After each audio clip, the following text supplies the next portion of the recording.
ಗೃಹ ಬಳಕೆಯ ಸಿಲಿಂಡರ್ಗೆ ಸಮಸ್ಯೆ ಆಗಿಲ್ಲ ಇಲ್ಲಿಯವರೆಗೆ. ಆದರೆ ವಾಣಿಜ್ಯ ಬಳಕೆಯ ಸಿಲಿಂಡರ್ಗಳು ಸಿಗ್ತಾ ಇಲ್ಲ. ಬೆಂಗಳೂರಿನ ಹೋಟೆಲ್ಗಳ ಮೇಲೆ ನೇರ ಪರಿಣಾಮ ಬೀರಿದೆ. ಇದರಿಂದ ಬಂದ್ ಮಾಡೋದನ್ನ ಬಿಟ್ಟರೆ ಬೇರೆ ಆಯ್ಕೆಗಳೇ ಇಲ್ಲ ನಮ್ಮ ಬಳಿ ಅಂತ ಹೋಟೆಲ್ ಮಾಲೀಕರು ಹೇಳ್ಕೊಳ್ತಾ ಇದ್ದಾರೆ.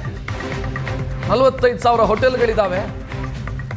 ಆಲ್ಟರ್ನೇಟಿವ್ ವ್ಯವಸ್ಥೆ, ಪರ್ಯಾಯ ವ್ಯವಸ್ಥೆ ಏನ್ ಮಾಡೋದಕ್ಕೆ ಸಾಧ್ಯ ಇದೆ?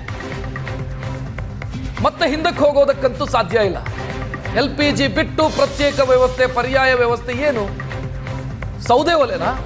ಏನ್ ಮಾಡೋದಕ್ಕೆ ಸಾಧ್ಯ ಇದೆ? ನಾವು ಏನ್ ಮಾಡಬಹುದು? ಪರ್ಯಾಯ ವ್ಯವಸ್ಥೆ ಮಾಡಿಕೊಳ್ಳಿ ಅಂತ ಹೇಳ್ತಿದ್ದಾರೆ. ಏನ್ ಪರ್ಯಾಯ ವ್ಯವಸ್ಥೆ ಮಾಡೋದು? LPG ಸಿಗದೇ ಇದ್ರೆ ಹೋಟೆಲ್ಗಳನ್ನು ಬಂದ್ ಮಾಡಬೇಕಷ್ಟೇ. ಬಂದ್ ಮಾಡೋದು ಬಿಟ್ಟರೆ ಬೇರೆ ಆಯ್ಕೆಗಳೇ ಇಲ್ಲ ನಮ್ಮ ಬಳಿ ಅಂತ ಮಾಲಕರು ಹೇಳ್ತಾ ಇದ್ದಾರೆ.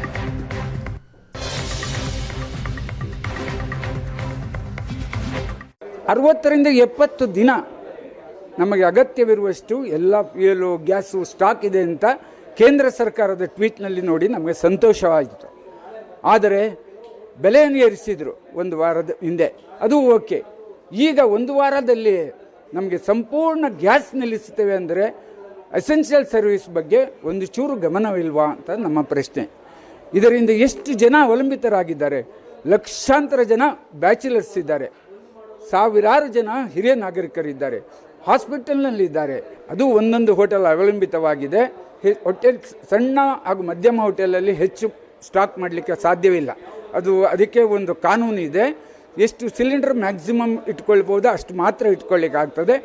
ಹೆಚ್ಚಿಗೆ ಅವರಿಗೆ ತೊಂದರೆ ಆಗೋದು ಇವಾಗ ಸಣ್ಣದು ಮತ್ತು ಮಧ್ಯಮ ಹೋಟೆಲ್ಗೆ ಬಹಳಷ್ಟು ತೊಂದರೆ ಆಗುತ್ತೆ. ಅದರಿಂದಲೇ ಗ್ರಾಹಕರಿಗೆ ತೊಂದರೆ ಆಗ್ತದೆ. ಬಂದ್ ಆದರೆ ಅದಕ್ಕೆ ಸರ್ಕಾರನೇ ಜವಾಬ್ದಾರಿ. ಹೋಟೆಲ್ಗಳು ನಡೆಸಲು ಅಗತ್ಯವಿರುವಂಥ ಗ್ಯಾಸ್ ಇಲ್ಲದಿದ್ದರೆ ಹೋಟೆಲ್ಗಳು ಮುಚ್ಚಲೇಬೇಕಾಗ್ತದೆ. ಎಲ್ಲ ಹೋಟೆಲ್ಗಳ ಜೊತೆ ಅಗ್ರಿಮೆಂಟ್ ಮಾಡಿರ್ತಾರೆ, ನಾವು ಇಂತಿಷ್ಟು ಸಿಲಿಂಡರ್ ಕೊಡ್ತೇವೆ ಅಂತ. ಆ ಅಗ್ರಿಮೆಂಟನ್ನು ಫಾರ್ವರ್ಡ್ ಮಾಡದೆ ಅಗ್ರಿಮೆಂಟನ್ನು ನಿಯಮದಿಂದ ತೆಗೆದು ಬಂದ್ ಮಾಡಿರುವುದು ನಿಜವಾಗಿಯೂ ಬೇಸರದ ವಿಚಾರ. ಏಜೆನ್ಸಿಗಳನ್ನ ಕೇಳಿದರೆ ಕಮರ್ಷಿಯಲ್ ಗ್ಯಾಸ್ ಸಿಲಿಂಡರ್ ಕೊಡಬೇಡಿ ಎನ್ನುವಂಥ ಸೂಚನೆ ಕೇಂದ್ರ ಸರ್ಕಾರದಿಂದ ಇದೆ ಅಂತ ಹೇಳ್ತಿದ್ದಾರೆ. ಹೋಟೆಲ್ನವರು ಏನು ಮಾಡಬೇಕು ಅಂತ ಗೊತ್ತಾಗದೆ ಒದ್ದಾಡ್ತಾ ಇದ್ದಾರೆ. ನಮಗೆ ಬಂದ್ ಮಾಡೋದೇ ಆಯ್ಕೆ, ಸದ್ಯಕ್ಕೆ ಬಂದ್ ಮಾಡೋದಷ್ಟೇ ನಮ್ಮ ದಾರಿ ಅಂತ ಹೇಳ್ತಾ ಇದ್ದಾರೆ. ಇಸ್ರೇಲ್ ಇರಾನ್ ಯುದ್ಧದ ಎಫೆಕ್ಟ್ನಿಂದಾಗಿ ಹೋಟೆಲ್ಗಳಿಗೆ ಏನು ಸರಬರಾಜಾಗ್ತಾ ಇತ್ತು ಗ್ಯಾಸ್ಗಳು, ಅದು ದಿಢೀರನೆ ಬಂದಾಗಿರುವಂಥದ್ದು. ಹೀಗಾಗಿ ಇಡೀ ರಾಜ್ಯಾದ್ಯಂತ ಒಂದು ರೀತಿ ಅಭಾವ ಉಂಟಾಗಿರುವಂಥದ್ದು. ಸಾಕಷ್ಟು ಹೋಟೆಲ್ಗಳು ಬಂದಾಗುವಂಥ ಒಂದು ಆತಂಕ ಎದುರಾಗಿರುವಂಥದ್ದು. ನಮ್ಮ ಜೊತೆಗೆ ಮಾತನಾಡೋದಕ್ಕೆ ಹೋಟೆಲ್ ಮಾಲೀಕರ ಸಂಘದ ಅಧ್ಯಕ್ಷರಾಗಿರುವಂಥ PC ರಾವ್ ಅವರು ಇದ್ದಾರೆ. ಬನ್ನಿ ಕೇಳೋಣ. ಸರ್, ಈಗಾಗಲೇ ಇರಾನ್ ಇಸ್ರೇಲ್ ಏನು ಯುದ್ಧ ಶುರುವಾಗಿದೆ, ಆ ಯುದ್ಧದ ಎಫೆಕ್ಟ್ ಈಗ ನಿಧಾನಕ್ಕೆ ಹೋಟೆಲ್ಗಳ ಮೇಲೆ ಪರಿಣಾಮ ಉಂಟಾಗ್ತಾ ಇರುವಂಥದ್ದು. ಈಗ ಹೋಟೆಲ್ ಬಂದಾಗುವಂಥ ಒಂದು ಆತಂಕವನ್ನು ವ್ಯಕ್ತಪಡಿಸ್ತಾ ಇದ್ದಾರೆ. ಏಕೆ ಮುಖ್ಯವಾಗಿ ಈ ಏನು ಸಿಲಿಂಡರ್ಗಳು ಸರಬರಾಜಾಗ್ತಾ ಇತ್ತು ಅದು ಯಾಕೆ ಇವತ್ತು ದಿಢೀರನೆ ಬಂದಾಗಿರುವಂಥದ್ದು? ಹೋಟೆಲ್ ಅನ್ನೋದು ಒಂದು ಎಸೆನ್ಷಿಯಲ್ ಸರ್ವಿಸ್. ಸರ್ಕಾರ ಇದನ್ನು ಎಸೆನ್ಷಿಯಲ್ ಸರ್ವಿಸ್ ಅಂತ ಗಮನದಲ್ಲಿ ತೆಗೆದಿಟ್ಕೊಳ್ಬೇಕು. 60ರಿಂದ 70 ದಿನ ನಮಗೆ ಅಗತ್ಯವಿರುವಷ್ಟು ಎಲ್ಲ ಫ್ಯೂಯಲು, ಗ್ಯಾಸು ಸ್ಟಾಕ್ ಇದೆ ಅಂತ ಕೇಂದ್ರ ಸರ್ಕಾರದ ಟ್ವೀಟ್ನಲ್ಲಿ ನೋಡಿ ನಮಗೆ ಸಂತೋಷವಾಯಿತು. ಆದರೆ ಬೆಲೆಯನ್ನು ಏರಿಸಿದರು ಒಂದು ವಾರದ ಹಿಂದೆ, ಅದು ಓಕೆ. ಈಗ ಒಂದು ವಾರದಲ್ಲಿ ನಮಗೆ ಸಂಪೂರ್ಣ ಗ್ಯಾಸ್ ನಿಲ್ಲಿಸುತ್ತೇವೆ ಅಂದರೆ ಎಸೆನ್ಷಿಯಲ್ ಸರ್ವಿಸ್ ಬಗ್ಗೆ ಒಂದು ಚೂರು ಗಮನವಿಲ್ವಾ ಅಂತ ನಮ್ಮ ಪ್ರಶ್ನೆ. ಇದರಿಂದ ಎಷ್ಟು ಜನ ಅವಲಂಬಿತರಾಗಿದ್ದಾರೆ?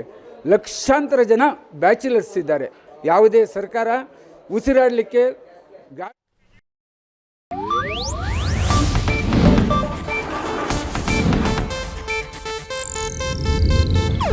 ಇದು ಏಷ್ಯಾನೆಟ್ ನ್ಯೂಸ್ ನೆಟ್ವರ್ಕ್ ಪ್ರಸ್ತುತಿ.